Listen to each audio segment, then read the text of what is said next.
এ প্রজন্মের নায়ক আদর আজাদ।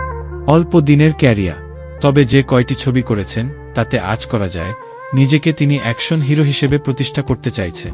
সেই চেষ্টায় নতুন প্রজেক্ট পিনিক। গতকাল সন্ধ্যা ৭টায় সিনেমাটির প্রথম লুক পোস্টার প্রকাশ করে জানিয়ে দেওয়া হলো আগামী ঈদুল ফিতরে শাকিব খান, আফরান নিশোদের সঙ্গে লড়তে প্রস্তুত হচ্ছেন তিনি। মানে আগামী ঈদুল ফিতরেই মুক্তি পাবে তার অভিনীত এই নতুন ছবি। আখিউজ্জামান মেননের চিত্রনাট্যে ছবিটির পরিচালনা করছেন তরুণ নির্মাতা জাহিদ জুয়ে। নির্মাতা জানালেন, ইতোমধ্যে ছবিটির শুটিং শুরু হয়েছে। কক্সবাজারের রামু এলাকায় গোপনীয়তা রক্ষা করে চলছে শুটিং।